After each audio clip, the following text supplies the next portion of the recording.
Imagine this. It's midnight. You're scrolling aimlessly, thumb flicking like it's on autopilot. You're hungry for something, but you don't even know what. Suddenly, you stop. One story grabs you. Just a few lines of text, maybe a quick clip. But it hooks you like a fish. You forget the time. You forget the world. Welcome to the birth of Storify. And here's the truth. It didn't just appear. It was engineered. Almost like a heist film, except the prize wasn't money. It was your attention. Since the dawn of firelight, humans have shared stories to survive. Myths around the campfire weren't just entertainment, they were survival manuals disguised as thrillers. Fast forward thousands of years, and nothing has changed. That same craving fuels every scroll, every swipe, every binge watch. But here's the twist. What happens when that craving gets weaponized? By the way, when was the last time you told a story without emojis or a TikTok filter? Yeah, didn't think so? Storify began in the shadows of a new digital frontier. The social media feed. What looked like harmless updates from friends' baby photos, vacation snaps, cringeworthy memes became a carefully curated battlefield of attention.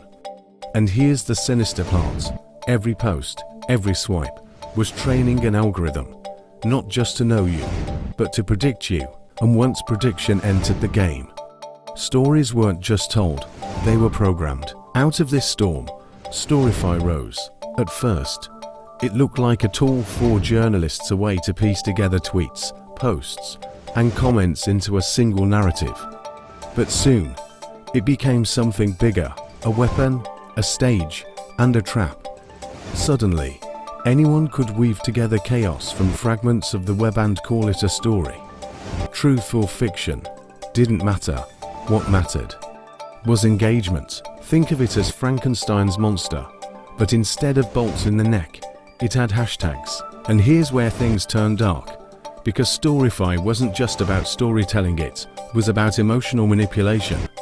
Joy, fear, outrage served in bite-sized doses.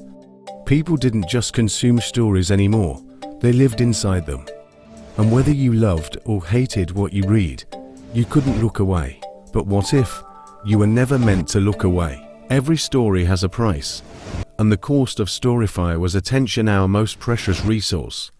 People began to crave constant updates, endless narratives, like addicts chasing the next fix.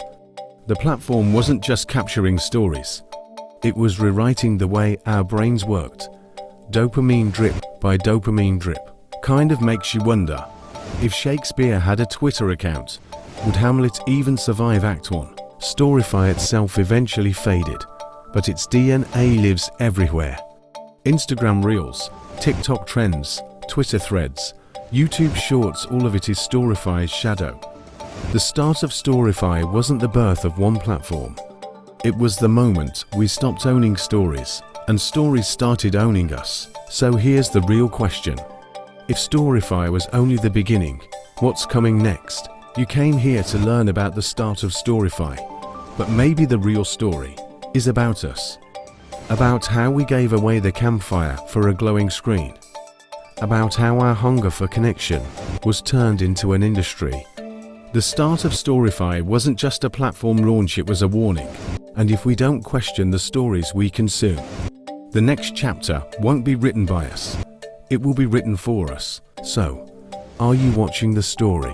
Or are you inside it? Because the clock is ticking.